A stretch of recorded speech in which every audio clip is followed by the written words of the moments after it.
Hello everyone, welcome to the class. My name is Pooja and today we are going to discuss a very important space mission that is going to take place on 24th of December. It's a commercial space mission. Interestingly, ISRO is making leaps and bounds in commercial space missions now.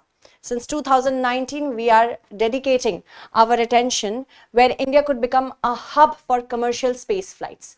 And India is going in the right direction. Let's talk about everything in detail today. So ISRO will launch AST Space Mobile's Bluebird 6 mission on 24th of December 2025 from Sriharikota Spaceport, which is our first go-to spaceport if we have to launch any important satellite. Now, talking about this mission, let's talk about it in detail from the perspective of our examination. This mission is a commercial mission. Remember that, the Bluebird 6 satellite. You have to make notes with me so that Bluebird 6 satellite. This will be launched on 24th of December.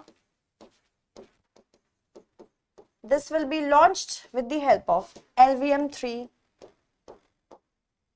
which is also known as GSLV Mark III. Erstwhile it was known by this particular name. This will be launched by, if we have to talk about which orbit, the low Earth orbit, which lies approximately for this satellite at 550 kilometers from the surface of the Earth. It is basically a communication satellite. Remember that as well. It is a communication satellite primarily, which is going to do other things as well.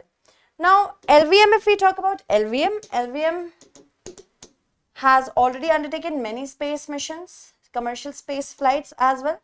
So this will be the, if we have to talk about this particular space flight, it has already conducted 8 successful commercial space flights. Okay, and that is why it is important for us to know that such missions hold significance. We are going to talk about LVM as well. So Bluebird is a satellite which is actually a commercial satellite, and LVM is going to do it. Now, talking about LVM, what is LVM? Launch Vehicle Mark III. Launch Vehicle Mark III. It was erstwhile known as the GSLV Mark III. It is a 3-stage launch vehicle which has at the base 2 solid boosters. The first stage is S200 solid boosters. That means solid fuel is being used here. Then it is well known for its cryogenic engine technology. The cryogenic engine means it works on cryogenics. What is cryogenics? Cryogenic is a technology in which fuels are stored at very cool temperatures. For example, liquid oxygen, liquid hydrogen, they are stored at approximately minus 150 degrees Celsius. So if we have to talk about cryogenic technology, why is it important and why to use it? Sometimes it is asked in the question, cryogenic technology. It's a technology in which liquid fuels are stored at extremely low temperatures. For this, it is approximately minus 150 degree Celsius. Generally, we use liquid oxygen and liquid hydrogen. But for what? So that more efficiency per unit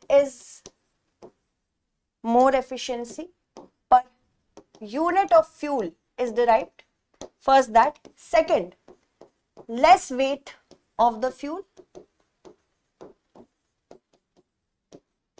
These are the basic two reasons why we use cryogenics. Per unit or per density of liquid hydrogen, we get more efficiency. And apart from that, the lift of ton of the rocket also gets reduced. So these two are the major factors why we use cryogenics. And right now LVM is using cryogenics only. Now this particular satellite is extremely important. Why? Because it is one of the heaviest payloads ever carried by an Indian rocket. It will be of 6500 kgs, the Bluebird. So if we talk about it, then in the lower Earth orbit, this particular LVM Mark III can lift off approximately 6 to 10 tons of satellite or the payload, and to the next set, the geosynchronous transfer orbit, it can go up to 4 tons. So that is why LVM Mark III is showing that how importantly heavy satellites can also be launched from India.